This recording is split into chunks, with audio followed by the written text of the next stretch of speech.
Hello students, आपका पुनः स्वागत है आपके अपने चैनल D2 मैथ क्लासेस में। आज के इस भाग में मैं JAC model question paper set 2 के क्वेश्चन को सॉल्व करूंगा और आपके सामने प्रस्तुत करूंगा। इसका क्वेश्चन नंबर फर्स्ट कहता है कि बिंदुओं ए बी तथा -a -b के बीच की दूरी ज्ञात करें। तो हमारे पास दो पॉइंट है।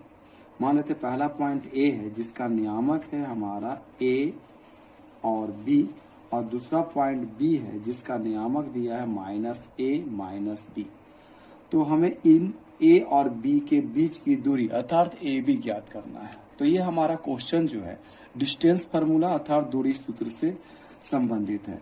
तो दूरी सूत्र के आधार पर ए बी निकालने का जो फार्मूला होगा हमारा क्या होगा, x2 -x1 का whole square plus y2 -y1 का होल स्क्वायर।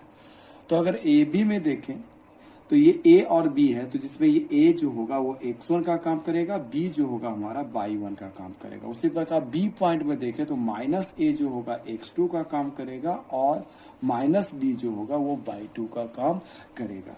अब इन सभी वैल्यू को हम इस फॉर्मूला में क्या करेंगे, रखेंगे। तो क्या होगा, x2 का वैल्यू क्या था -a, तो x2 के प्लेस में हम लोग -a रखेंगे, माइनस x1 के प्लेस में हम लोग क्या रखेंगे, a। तो ये हो जाए -a का whole square plus again y2 का जो वैल्यू है वो हमारा क्या है -b माइनस, और y1 के प्लेस में अगेन क्या रखेंगे, b। तो ये हो गया -b का होल स्क्वायर। अब इसको देखें तो -a और -a को ऐड करने पर क्या आएगा, -2a आएगा। ये हो जाएगा -2a का स्क्वायर प्लस -b और -b को यानी माइनस माइनस प्लस हुआ तो ये हो जाएगा -2b का स्क्वायर। ठीक है, अब हम -2a का स्क्वायर करें तो माइनस माइनस क्या हो जाएगा प्लस, लेकिन 2 का स्क्वायर आ जाएगा 4 और a का स्क्वायर हो जाएगा a स्क्वायर प्लस माइनस का स्क्वायर फिर हो जाएगा प्लस 2 का स्क्वायर आ जाएगा 4 और b का स्क्वायर हो जाएगा b स्क्वायर। ठीक है, अब दोनों में कॉमन क्या रहा हमारा, 4 कॉमन आ रहा है, तो ये आ जाएगा आपका a स्क्वायर प्लस क्या आ जाएगा b स्क्वायर। अब 4 का जो स्क्वायर रूट होता है वो क्या होता है, 2 होता है, जबकि a square plus b square एक सिंगल एक्सप्रेशन को रिप्रेजेंट कर रहा है। तो इसका स्क्वायर रूट क्या होगा हमारा नहीं निकलेगा, तो इसे हम लोग लिखेंगे a square under square root of a square plus b square. तो ये हमारा इतना मात्रक या यूनिट क्या होगा, इस ए बी का डिस्टेंस होगा। इसके क्वेश्चन नंबर 2 में कहा गया यदि 15 cot a इक्वल टू 8 हो तो cos a का मान निकालिए। तो हमारे पास है 15 cot a is equal to 8। इससे cot a का वैल्यू क्या आएगा, cot a इक्वल टू होगा 8 बाई, ये 15 इधर आकर डिवाइड हो जाएगा तो 8 बाई क्या होगा 15। तो अगर हम एक ट्राइंगल राइट एंगल ट्राइंगल बनाए, राइट एंगल ट्राइंगल में ये हमारा अगर a पॉइंट है, ये b और ये c, तो cot थीटा बराबर हम लोग जानते हैं कि ये क्या होता है, b बाई क्या होता है, p होता है। ठीक है, तो यहाँ a से देखा जाए तो ये जो b पोर्शन होगा, b किसके बराबर होगा, 8 के मान सकते हैं इसको, और p को क्या मान सकते हैं हम लोग, 15 के मान सकते हैं। तो हमें क्या निकालना है इसमें p और b। तो यहाँ देखा जाए तो इस एंगल से देखा जाए तो ये p का काम होगा, ये b होगा, और 90 का अपोजिट वाला क्या होगा हमारा h होगा। तो ये हो गया b जो हुआ हमारा 8 के हो गया, p जो हो गया हमारा 15 के हो गया। तो हमें h का वैल्यू निकालना, तो h इक्वल टू क्या होता है, square root of p square plus क्या होता है b स्क्वायर। p का वैल्यू क्या है 15, तो यहाँ हम लोग लिखेंगे 15 k का स्क्वायर प्लस b के प्लेस में हम लोग क्या लिखेंगे 8k का स्क्वायर लिखेंगे। 15 का जो स्क्वायर होता है वो आपका होता है 225 और k का हो जाएगा k स्क्वायर प्लस 8 का स्क्वायर जो होगा हमारा 64 और k का जो स्क्वायर होगा अगेन k स्क्वायर के इक्वल होगा। अब हम 225 को अगर 64 से ऐड करें तो इसका सम आएगा 289 और k स्क्वायर। ठीक है, 289 का जो स्क्वायर रूट होता है वो क्या होगा 17 और k स्क्वायर क्या होगा k। इस प्रकार जो h जो होगा हमारा वो हो गया 17k के इक्वल हो गया। अब हमें किस चीज का वैल्यू निकालना, cos a का वैल्यू निकालना। तो cos a, तो cos थीटा इक्वल टू क्या होता है हमारा b बाई क्या होता है h होता है। तो b का वैल्यू क्या है हमारा 8k है और h का जो वैल्यू हमने लाया था अभी 17k, k कैंसिल हो गया तो इसका वैल्यू आएगा 8/17। अब इसके क्वेश्चन नंबर 3 को देखा जाए तो इसमें कहा जा रहा है कि मान ज्ञात कीजिए cos 60 into sine 60 into cos 30 plus sign 30 into cos 60 का वैल्यू हमें क्या करना है, ज्ञात करना है। तो ये जो क्वेश्चन है बहुत ही इजी है, इसमें सभी का वैल्यू हमें पुट करना है, इसे हल कर देना है। तो साइन 60 का जो वैल्यू है वो आप जानते हो कितने के बराबर होता है, √3/2 के वैल्यू के बराबर होता है, इंटू कॉस 30 का जो वैल्यू होता है अगेन √3/2 के इक्वल होता है, प्लस साइन 30 का वैल्यू 1/2 के इक्वल होता है और कॉस 60 का जो वैल्यू होता है वो भी क्या होता है 1/2 के इक्वल होता है। अब √3 को √3 से मल्टीप्लाई करेंगे तो इसका वैल्यू आएगा 3 और 2 को 2 से मल्टीप्लाई करेंगे तो इसका वैल्यू आएगा 4, प्लस 1 को 1 से मल्टीप्लाई करेंगे तो वैल्यू आएगा 1 और 2 को 2 से मल्टीप्लाई करेंगे तो ये आ जाएगा 4। अब 4 और 4 का अगर हम एलसीएम लें तो ये आ जाएगा आपका 4 का टेबल में 4 1 टाइम्स में आता है तो 1 को 3 से इंटू करने पर हमारा 3 आएगा, प्लस तो प्लस फिर 4 के टेबल में ये 4 1 टाइम्स में आएगा, 1 को 1 से इंटू करने पर क्या आएगा 1। इस प्रकार 3 और 4 1 का जो सम आएगा वो 4/4 होगा और इस 4 से 4 जो होगा वो 1 बार में कैंसिल हो जाएगा। इस प्रकार इस एक्सप्रेशन का जो पूरा वैल्यू आएगा वो 1 के इक्वल होगा। इसका जो क्वेश्चन 4 है वो बोलता है साइन 67 प्लस कॉस 75 को 0 से 45 डिग्री वाले त्रिकोणमितीय अनुपात के पदों में व्यक्त कीजिए। अर्थात यहाँ जो 67 और 75 है उसको जो वैल्यू लाना है 0 और 45 के बीच में लाना है। तो इस क्वेश्चन 4 को सॉल्व करने के लिए तो हम देखते हैं कि ये जो 67 है, 67 का पूरा कोण क्या होता है, पूरा कोण वो होते हैं जिनके दो कोणों का योग 90 डिग्री के बराबर होता है। तो इस 90 में से 90 में से 67 को हम लोग माइनस करेंगे, तो 90 में से 67 को माइनस करें तो इसका वैल्यू आएगा 23 आएगा। तो इसे हम लोग लिख सकते हैं साइन, तो वो साइन ही लिखना है, 90 माइनस 90 में से क्या माइनस करें तो 67 आ जाएगा, तो 23 माइनस करेंगे तो उसका वैल्यू क्या आ जाएगा 67 के इक्वल होगा। उसी प्रकार 75 का पूरा कोण निकालना है तो 90 में से क्या करेंगे 75 को माइनस करेंगे तो इसका वैल्यू क्या आएगा 50। तो cos 75 को हम लोग लिखेंगे cos के प्लेस में cos और 75 को क्या लिखा जा सकता है 90 में से क्या माइनस करना पड़ेगा 15 को माइनस करना पड़ेगा। अब हम लोग जानते हैं कि साइन 90 माइनस थीटा का जो वैल्यू होता है वो कॉस थीटा के बराबर होता है। तो sine 90 minus theta cos theta और थीटा के प्लेस पे क्या है 23, तो इसे हम लिखेंगे cos 23 plus cos 90 minus theta का वैल्यू क्या होता है साइन थीटा, तो इसे हम लोग लिखेंगे साइन और थीटा के प्लेस में हम लोग क्या लिखेंगे 15 डिग्री। तो ये हमारा जो वैल्यू आ गया 0 और 45 के बीच में आ गया। इसके क्वेश्चन नंबर 5 में कहा गया कि एक शंकु की तिर्यक ऊंचाई जो है 16 सेंटीमीटर है और आधार की त्रिज्या 14 सेंटीमीटर है। इस शंकु का वक्र पृष्ठीय क्षेत्रफल ज्ञात कीजिए। बहुत ही छोटा क्वेश्चन है। तो यहाँ पर बोला जा शंकु की तिर्यक ऊंचाई अर्थात एल बराबर आपका जो है वो है 16 सेंटीमीटर और त्रिज्या आधार की त्रिज्या मतलब रेडियस जो है हमारा क्या है 14 सेंटीमीटर है। तो शंकु का वक्र पृष्ठीय क्षेत्रफल जिसे हम लोग कर्व सरफेस एरिया भी कहते हैं वो निकालना है। तो कर्व सरफेस एरिया का जो फॉर्मूला होता है वो क्या होता है पाई आर है। ये शंकु के वक्र पृष्ठीय क्षेत्रफल का फॉर्मूला हुआ। तो पाई के प्लेस में हम लोग क्या रखेंगे 22/7, आर के प्लेस में हम लोग क्या रखेंगे 14 और एल के प्लेस में क्या रखेंगे 16। 7 से 14 जो होगा वो 2 बार में कैंसिल हो जाएगा और इसे अगर हम मल्टीप्लाई कर इसका जो वैल्यू आएगा वो आएगा 704 और चूंकि एरिया है तो इसे हम लोग लिखेंगे 704 सेंटीमीटर स्क्वायर। अब इसके क्वेश्चन नंबर 6 को देखते हैं जिसमें कहा गया है कि x माइनस ए एक्स और x प्लस ए का माध्य ज्ञात करें। तो बहुत ही छोटा सा क्वेश्चन है।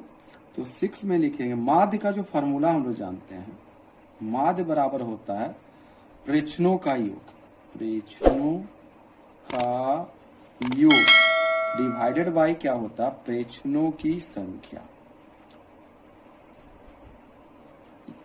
ये माध्य का क्या होता है, सूत्र होता है। तो यहाँ जो प्रेक्षण है वो क्या दिया है, x माइनस ए। दूसरा प्रेक्षण क्या है, x, तो x माइनस ए में क्या ऐड करेंगे, x। फिर तीसरा जो प्रेक्षण है x प्लस है, तो x में फिर हमने ऐड किया x प्लस ए को। और इसमें कितना प्रेक्षण है, कुल 1 2 3 प्रेक्षण, इस तरह से 3 से क्या करेंगे, डिवाइड करेंगे।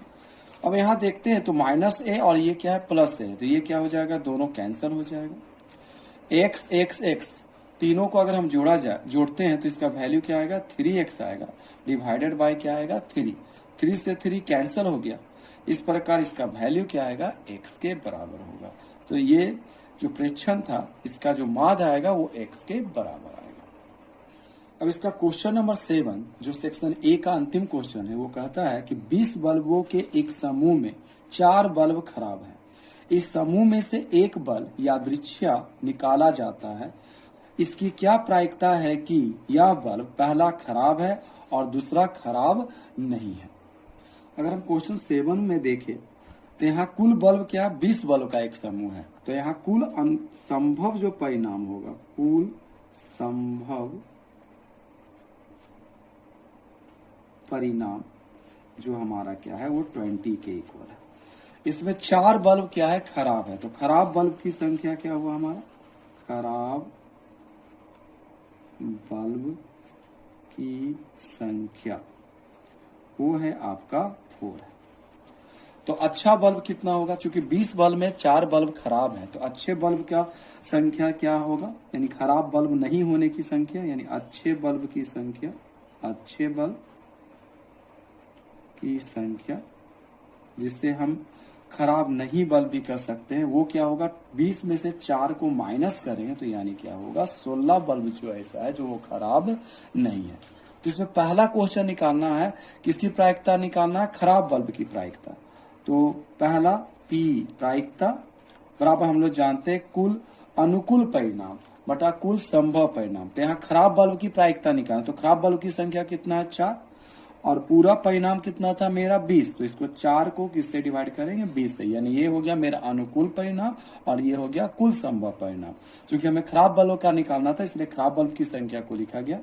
तो 4 से 4 एक बार में कैंसिल होगा, 4 से 20 कितना बार में होगा, 5 बार में कैंसिल, यानी 1/5। उसी प्रकार दूसरे भाग में हमें निकालना खराब बल्ब नहीं होने की प्रायिकता। तो खराब बल्ब नहीं है तो वो क्या होगा, मेरा अच्छा बल्ब होगा। तो अच्छे बल्ब की संख्या क्या है हमारा, 16 है, और कितने बल्ब में इसकी संख्या है, तो 20 में, तो यानी अनुकूल परिणाम मेरा 16 होगा और कुल संभव परिणाम 20 ही रहेगा। अगर हम 4 से इसे कैंसिल करें तो 4 से 16 4 बार में कैंसिल होगा और 4 से 25 बार में कैंसिल होगा। तो इस प्रकार इस खराब अच्छे बल्ब की जो प्रायिकता होगी, यानी खराब नहीं बल्ब होने की प्रायिकता जो होगी वो 4/5 होगा। अब हम इसके सेक्शन बी के क्वेश्चन नंबर 8 को देखते हैं, जिसमें कहा गया है कि उस बिंदु के निर्देशांक ज्ञात कीजिए जो बिंदुओं 4-3 और 8-5 को जोड़ने वाले रेखाखंड को आंतरिक रूप में 3:1 में विभाजित करता है। तो ये जो क्वेश्चन है हमारा एक्सरसाइज 7.2 सेक्शन फॉर्मूला यानी विभाजन सूत्र से रिलेटेड है। चलिए इसे हम बनाते हैं। तो हमारे पास दो बिंदु है, तो मान लेते ये ए है और एक क्या है, बी है, जिसमें से ए का जो नियामक है वो क्या है, 4-3 है, और बी का जो नियामक है वो क्या है, 8 और 5 है। ए बी को जोड़ने वाले रेखा पर आंतरिक रूप से कोई एक बिंदु क्या है, पी है, जो इस रेखाखंड को क्या करता है, 3:1 में विभक्त करता है। तो हमें इस पी का नियामक यानी एक्स वाई का वैल्यू ज्ञात करना है। तो सेक्शन फॉर्मूला में हम लोग क्या करते हैं, एक्स वाले के खंड को इससे इंटू किया जाता है और इस वाले नियामक को इसके इस खंड से क्या करते हैं, इंटू करते हैं सिंपली। तो x बराबर क्या होगा यहाँ पर, क्योंकि x निकाल रहे हैं तो इसके x नियामक का काम दोनों में कार्य करेंगे। तो यहाँ 4 को किससे इंटू किया जाएगा, 4 इंटू क्या लिखेंगे, 1 प्लस 8 को किससे इंटू क्या करेंगे, 3 से, 8 इंटू क्या लिखा जाएगा, 3 डिवाइडेड बाई ये दोनों जो पार्ट है m1 और m2 इसको ऐड करेंगे यानी ये हो जाएगा 3 + 1। उसी प्रकार अगर हम y वाला पोर्शन को निकालते हैं तो y निकालने के लिए इसके y वाले नियामक से काम करेंगे, तो यानी -3 को किससे इंटू करेंगे अगेन, ये -3 इसके इस खंड से इंटू होगा, यानी -3 इंटू 1 प्लस, और इसका जो y वाला पार्ट होगा उसके इस खंड से इंटू होगा, यानी 5 को किससे इंटू करना पड़ेगा, 3 से, और ये जो पोर्शन है सेक्शन यानी m1 और m2 को ऐड करेंगे, यानी 3 प्लस क्या होगा 1। अब इसे हम लोग क्या करते हैं, सॉल्व करते हैं, तो 4 1 जा क्या आ जाएगा 4 प्लस 8 3 जा क्या आ जाएगा 24, और 3 और 1 मिलके हमारा क्या आ जाएगा 4। उसी प्रकार y बराबर लिखा तो क्या हो जाएगा -3 प्लस 15 डिवाइडेड बाई ये क्या आ जाएगा हमारा 4 हो जाएगा। 4 और 24 को अगर ऐड किया जाए तो ये हमारा आ जाएगा 28/4, तो 4 से 28 7 बार में कैंसिल हो जाएगा। उसी प्रकार माइनस प्लस क्या होगा माइनस, तो 15 में से 3 जाएगा तो हमारा आएगा 12 बाई क्या आएगा 4। 4 से 12 कितने बार में कैंसिल हो जाएगा, आपका 3 बार में कैंसिल हो जाएगा। इस प्रकार इसका वैल्यू x का वैल्यू आया 7 और y का जो वैल्यू आया वो हमारा आया 3। इसलिए p का जो नियामक होगा, p का जो नियामक होगा जो AB को आंतरिक रूप से 3:1 में बांटता है वो होगा 7 और 3 है। ठीक है। इसका क्वेश्चन नंबर 9 कहता है k का मान ज्ञात कीजिए ताकि निम्न तीनों बिंदु समरेखी हो। यहाँ जो तीनों बिंदु दिया गया है वो है 8 1 4 k -4 और 2 -5। तो ये जो क्वेश्चन है वो हमारा एक्सरसाइज 7.3 कोऑर्डिनेट ज्योमेट्री से ही रिलेटेड है और ये इस प्रकार बनेगा। तो यहाँ जो ये तीनों बिंदु दिए गए 8 1 को ये -4 और 2 -5 क्या है, समरेखी है। तो मान लेते इस पॉइंट को हम लोग A से रिप्रेजेंट कर रहे हैं, इसे B से रिप्रेजेंट कर रहे हैं, ये C से रिप्रेजेंट कर रहे हैं।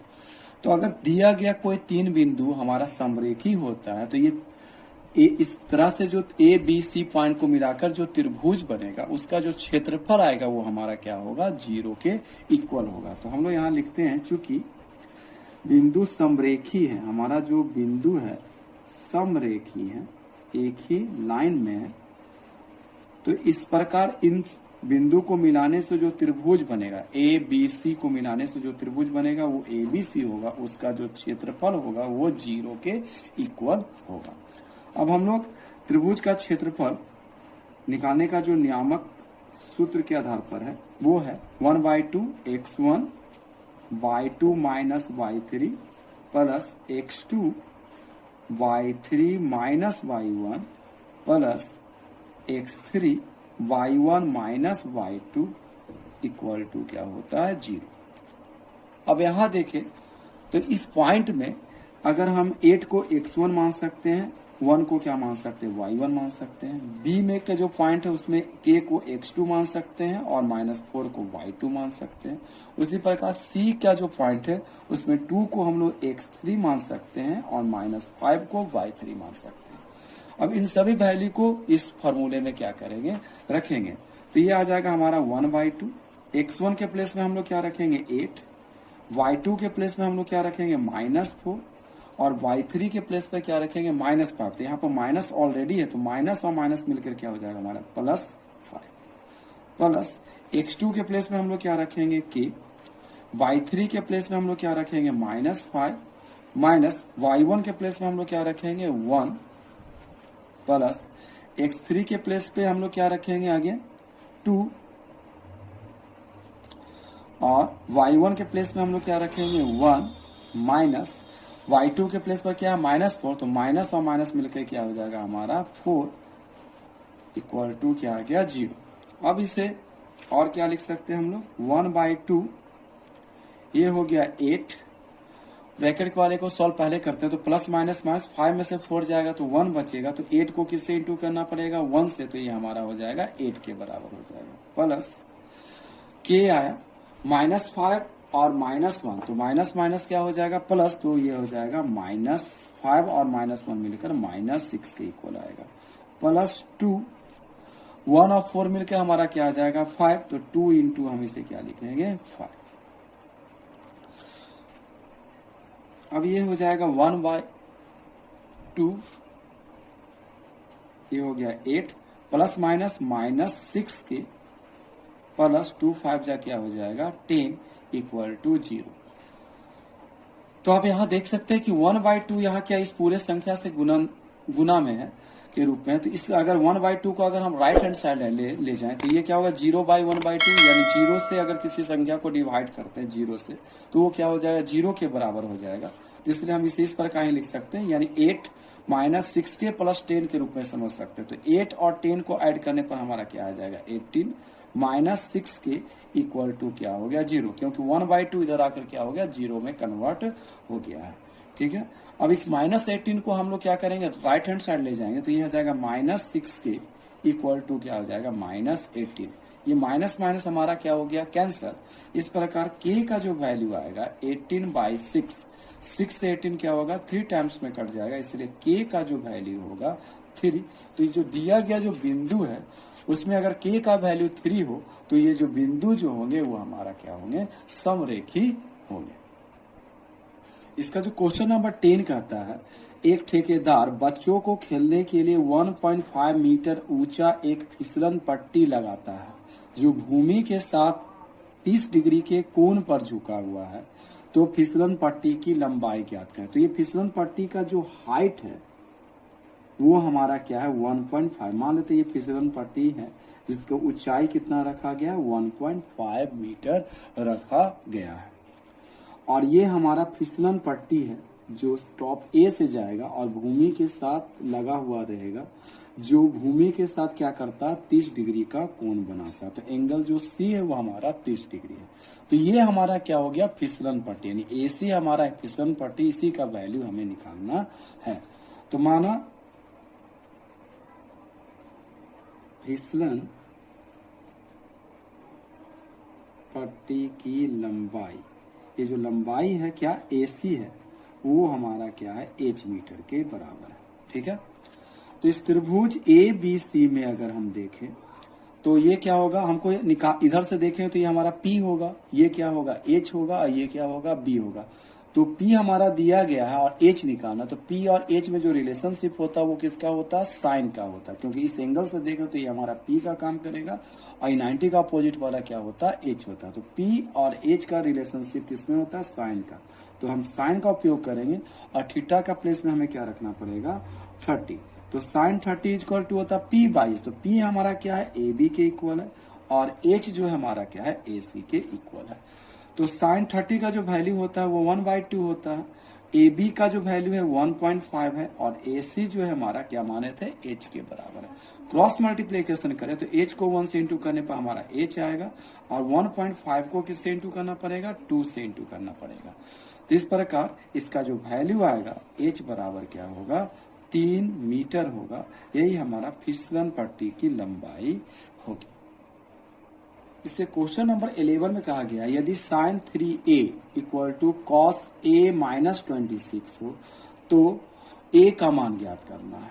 ठीक है, तो ये हमारा क्वेश्चन 11 दिया हुआ है। तो हमें इसमें a का वैल्यू निकालना। तो हम लोग जानते हैं कि साइन थीटा जो होता है वो किसके बराबर होता है, यहाँ पर साइन है यहाँ कॉस है, तो साइन को या तो कॉस के रूप में बदलना है या तो कॉस को हमको साइन के रूप में बदलना है। तो हम सबसे इजी क्या होगा साइन को क्या बदले कॉस के रूप में बदले। तो हम लोग जानते हैं कि साइन थीटा किसको क्या लिखा जा सकता है कॉस 90 माइनस थीटा भी क्या कर सकते हैं लिख सकते हैं। तो इसी का उपयोग हम यहाँ करें तो साइन 3a को लिखने के लिए क्या लिखा जाएगा साइन को, जैसे साइन थीटा को हम लोग कॉस 90 माइनस थीटा लिखते हैं तो साइन 3a को लिखेंगे कॉस 90 माइनस थीटा के प्लेस में यहाँ क्या है 3 है तो ये लिखाएगा 3a, यानी cos 90 माइनस थीटा बराबर क्या हो सकता है साइन थीटा, यानी साइन 3a को लिखे cos 90 minus 3a equal to क्या हो गया cos a - 26। अब ये दोनों भाग हमारा इक्वल है, cos और cos इक्वल है, इसलिए ये दोनों भाग भी क्या होगा इक्वल होगा, यानी 90 माइनस जो 3a होगा वो किसके इक्वल होगा a - 26 के इक्वल होगा। ठीक है, ये हमारा आ गया -3a, a को इधर लाते हैं तो ये आ जाएगा -a इक्वल टू -26 और ये 90 को इधर लाने पर क्या आ जाएगा -90। अब ये माइनस माइनस क्या हो जाएगा प्लस, यानी -4a equal to minus minus again क्या हो जाएगा प्लस, इसका वैल्यू आ जाएगा 116 के इक्वल। माइनस माइनस हम कैंसिल करेंगे तो a का जो वैल्यू आएगा इस प्रकार 116 डिवाइडेड बाई 4, 4 से ये कटेगा 2 4, 29 के क्या हो जाएगा इक्वल होगा, यानी ए का जो वैल्यू होगा वो 29 होगा। इसके 12वां जो क्वेश्चन है वो कंस्ट्रक्शन से रिलेटेड है। 5 सेंटीमीटर, 6 सेंटीमीटर और 7 सेंटीमीटर भुजा वाले एक त्रिभुज की रचना कीजिए और फिर इसके समरूप एक अन्य त्रिभुज की रचना कीजिए जिसकी भुजाएं दिए हुए त्रिभुज की संगत भुजाओं की 7/5 गुनी हो। तो इसकी रचना करने के लिए 5, 6 और 7 सेंटीमीटर, तो सबसे पहले हम लोग क्या करेंगे, एक लाइन खींच लेते हैं। ये लंबा एक लाइन खींच लीजिए, ठीक है ना। और इसका जो बेस हम लोग रखेंगे वो क्या रखेंगे, 7 सेंटीमीटर रखेंगे। तो इसके लिए हम लोग क्या करते हैं, ये 7 सेंटीमीटर लेंथ का एक आर्क काटकर इस रेखा खंड में काट लेते हैं। तो ये हमारा हो गया 7 सेंटीमीटर। तो ये हमारा मान लेते हैं ये BC पॉइंट है जिसकी लंबाई क्या है, 7 सेंटीमीटर है।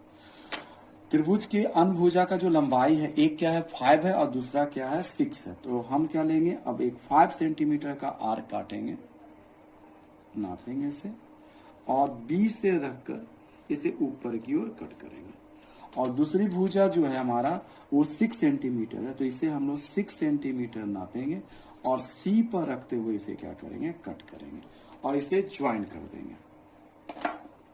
तो ये होगा आपका इस स्टेप से, क्योंकि हमें 7/5 यानी बड़ा त्रिभुज बना, इसलिए हम क्या करेंगे, एक आगे की ओर बढ़ा देंगे इसको, यानी एक आकृति देंगे इसे, इस स्टेप से मिलाएंगे। ये हो गया एक, क्योंकि हमारा जो पोर्शन क्या है 7/5 यानी एक बड़ा त्रिभुज की रचना कर, दिए गए त्रिभुज से एक बड़ा त्रिभुज बनाना है, ठीक है। तो ये हो गया हमारा 5 सेंटीमीटर और ये जो हो गया हमारा 6 सेंटीमीटर हो गया। अब इसके लिए हम लोग क्या करेंगे, इसमें इस नीचे वाले भाग पर, यानी नीचे देखने में सुविधा हो इसलिए इसे हम नीचे करके बना रहे हैं, जिससे नीचे वाले भाग पर हम लोग क्या करें, एक एंगल ड्रॉ करते हैं। मान लेते हैं ये 60 डिग्री ही हो, छोटा सा एक 60 डिग्री एंगल बनाते हैं और इसे नीचे की ओर एक्सटेंड कर देते हैं। तो ये हो गया।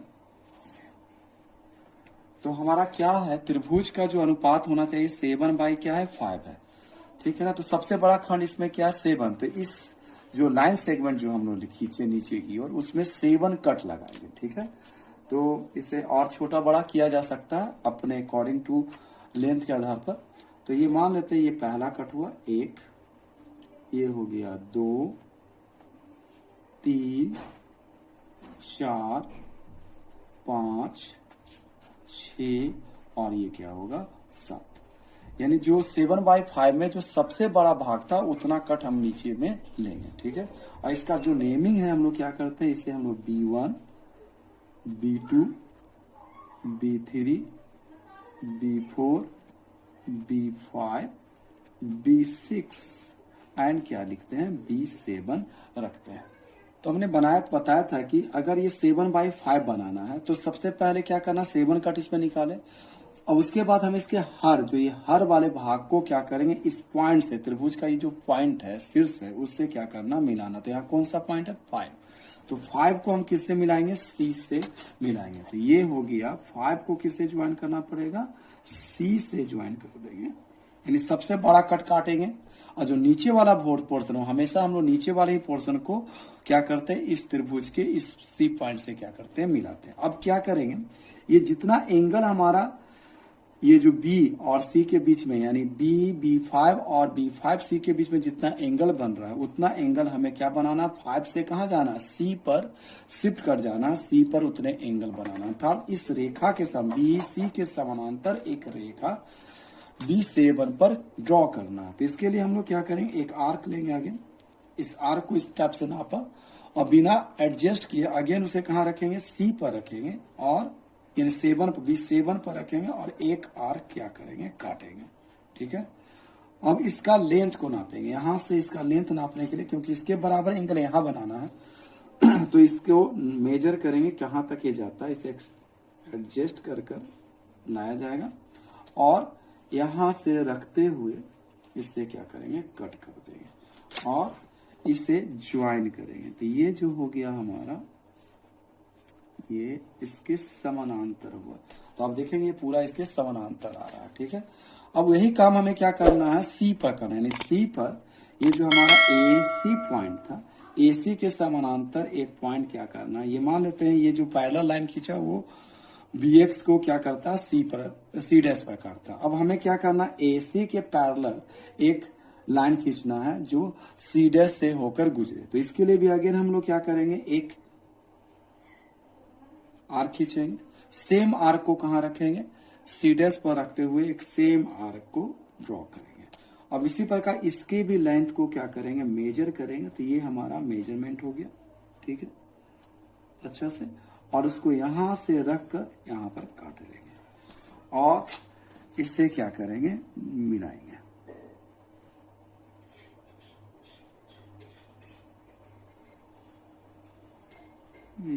ठीक है, तो ये जो हो गया, मान लेते हैं ए डैश पर काटा, तो ये लाइन इस लाइन के क्या हुआ, पैरेलल हुआ, ठीक है। तो इस प्रकार जो हम अभी बनाए, ये ट्राइंगल ए बी सी जो होगा समरूप हो जाएगा triangle A dash B C dash के। यहाँ A dash B C dash के क्या होगा, समरूप होगा। इस प्रकार आप इस भाग को कंस्ट्रक्ट कर सकते हैं। इसके क्वेश्चन नंबर 30 में कहा गया कि 6 सेंटीमीटर त्रिज्या का एक वृत्त खींचिए और केंद्र से 10 सेंटीमीटर दूर स्थित एक बिंदु से वृत्त की स्पर्श रेखा के युग्म की रचना कीजिए। तो चलिए इसे सॉल्व करते हैं। तो क्वेश्चन 13 में कहा गया कि 6 सेंटीमीटर का एक वृत्त त्रिज्या का वृत्त खींचना और केंद्र से 10 सेंटीमीटर की दूरी पर एक बिंदु से स्पर्श रेखा के। तो इसे ड्रॉ करने के लिए सबसे इजी आप क्या कीजिए, सबसे पहले एक 10 सेंटीमीटर का आप क्या कर लीजिए, रेखा खंड ले लीजिए। ये मान लेते ये हम लोगों ने 10 सेंटीमीटर का एक रेखा खंड लिया, ठीक है ना, कोई दिक्कत। अब ये 10 सेंटीमीटर रेखा खंड को सबसे पहले क्या करेंगे, समद्विभाजित करेंगे, इसका लंब समद्विभाजित करेंगे। तो इसके लिए क्या करते हैं, सबसे पहले मोड़ दें, ये जितनी भी रेखा खंड है 10 सेंटीमीटर, उससे थोड़ा सा 5 सेंटीमीटर थोड़ा सा बड़ा, यानी मोड़ देन हाफ लेते हुए एक आर्क ऊपर एक आर्क क्या करेंगे, नीचे कट करेंगे। उसी प्रकार इसी को बिना एडजस्ट किए अब इसके दूसरे पॉइंट पर सिरे पर रखेंगे और एक कट यहाँ एक कट यहाँ करेंगे। तो ये आपका इस टाइप से दिखेगा, ठीक है। अब इसे हम लोग क्या कर देंगे, ज्वाइन कर देंगे। तो इसे हम लोग ज्वाइन करते हैं। तो ये हो गया इस टाइप से। याद रखना कि ये सेंटर पर जरूर कट करें। तो ये डॉट डॉट डॉट लाइन से हमने इसे मिला दिया, ठीक है। अब इस जहां पर ये जो लाइन है इस दिए गए लाइन को इंटरसेक्ट किया, वहां पर इस आर्क के पॉइंट को रखना है और इसको पेंसिल के नोक को इसके किसी एक सिरे पर रख देना, चाहे यहाँ या चाहे यहाँ, ये दोनों आपस में बराबर होगा, ठीक है। और इसे क्या करते हैं, एक सर्कल कंप्लीट करेंगे। तो इस प्रकार से आप dot dot dot dot line करते हुए एक सर्कल क्या कीजिएगा, कंप्लीट कीजिएगा, ठीक है। तो ये हो गया एक सर्कल कंप्लीट किया, ठीक है। अब हमें क्या करना था, 6 सेंटीमीटर का एक वृत्त खींचना था। तो किसी भी पॉइंट पर यहां से 6 सेंटीमीटर मेजर करेंगे हम लोग। 6 सेंटीमीटर मेजर करते हैं, ये हो गया आपका 6 सेंटीमीटर। और इस सिरे या इस सिरे पर रखते हुए ये 6 सेंटीमीटर का एक सर्कल को क्या करेंगे, ड्रॉ कर देंगे। तो ये आपका एक सर्कल क्या हो जाएगा, ड्रॉ हो गया, ठीक है। ये एक सर्कल ड्रॉ किया, ठीक है। तो ये जो सर्कल है, जो पहले जो वृत्त बनाए थे उसको यहाँ पर काट रहा है। तो ये मान लेते ये पॉइंट और ये जो पॉइंट है इसको ये क्या करता है, काटता है। सपोज करे तो ये हमारा ए बी एक लाइन सेगमेंट था जिसका लेंथ था वो आपका 10 सेंटीमीटर था, ठीक है। यहाँ पर से यहाँ तक की जो दूरी थी वो क्या हो गया आपकी 6 सेंटीमीटर हो गई। और ये जो सर्कल पहले वाले जो वृत्त को जो काटा, ये पॉइंट मेरा क्या है, पी है और ये क्या होगा, क्यू है, ठीक है। अब P को A से और Q को A से क्या करेंगे, ज्वाइन कर देंगे। तो ये जो हुआ इसको इस टाइप से ज्वाइन करेंगे और इसको इस टाइप से ज्वाइन करेंगे। तो ये क्या हो जाएगा, इस 6 सेंटीमीटर वृत्त के बाहर केंद्र से 10 सेंटीमीटर की दूरी पर एक बिंदु A लिया गया जिससे 2 स्पर्श रेखा खींचा गया है, उसका कंस्ट्रक्शन हो जाएगा। अब सेक्शन बी का जो अंतिम क्वेश्चन है वो बोला, जो 14 है वो कहता है कि एक पासे को एक बार फेंका जाता है, निम्नलिखित को प्राप्त करने की प्रायिकता ज्ञात कीजिए, जिसमें पहला निकालना 5 से बड़ी एक संख्या, दूसरा निकालना एक सम संख्या और तीसरा क्या निकालना एक भाज्य संख्या।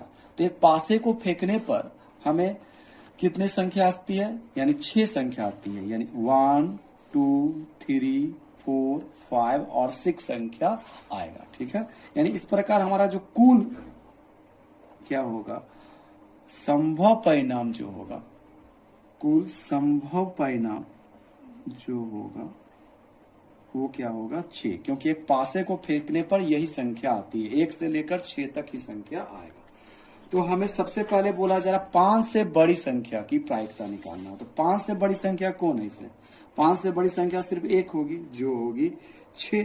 ठीक है ना, तो पहला क्वेश्चन हो गया 5 से बड़ी संख्या, 5 से बड़ी संख्या, 5 से बड़ी संख्या क्या है, सिर्फ हमारा 6। तो इसका जो अनुकूल परिणाम हुआ, अनुकूल परिणाम जो होगा वो क्या होगा, 6 केवल एक संख्या, इसलिए इसका अनुकूल परिणाम क्या हो गया 1। तो इसकी प्रायिकता अगर निकाले, इस घटना की प्रायिकता यानी 5 से बड़ी संख्या का, तो वो क्या होगा, अनुकूल परिणाम बटा कुल संभव परिणाम। तो अनुकूल परिणाम 1 है और कुल संभव परिणाम हमारा 6 था, इसलिए 1 क्या होगा 6 होगा। दूसरा क्वेश्चन इसमें बोला जा रहा है एक सम संख्या का वैल्यू निकालना। एक सम संख्या, तो सम संख्या देखा जाए तो 1 से 6 तक में सम संख्या क्या है आपका, सम संख्या जो होती है जो 2 से विभाज्य होती है, तो हमारा आएगा 2 4 और क्या आएगा 6। तो इस प्रकार इसका अनुकूल परिणाम जो होगा, इस अनुकूल परिणाम, इस घटना का अनुकूल परिणाम कितना 1 2 3 हो गया। तो इसकी जो प्रायिकता होगी पीई बराबर जो होगा अनुकूल परिणाम बटा कुल संभव परिणाम। तो अनुकूल परिणाम इसका क्या है 3 और कुल संभव परिणाम तो अगेन क्या रहेगा 6 के बराबर होगा। तो इसे सॉल्व करने पर क्या आएगा 1/2 के इक्वल होगा, क्योंकि 3 से 3 1 बार में कैंसिल होगा और 3 से 6 2 बार में कैंसिल होगा। इसका जो थर्ड क्वेश्चन है वो बोलता है एक भाज्य संख्या। भाज्य संख्या किसे कहते हैं, वो ऐसी संख्या जिसका 2 से अधिक फैक्टर हो।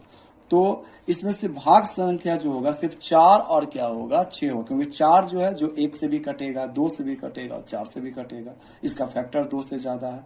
6 जो होगा 1 2 3 और 6 से कटेगा, यानी इसका भी फैक्टर क्या है 2 से ज्यादा है। बाकी का जो है वो हमारा भाज्य संख्या नहीं है। तो भाज्य संख्या जो होगा हमारा, भाज्य संख्या जो होगा हमारा सिर्फ क्या होगा 4 और 6 होगा। तो इसका, इस घटना का जो अनुकूल परिणाम होगा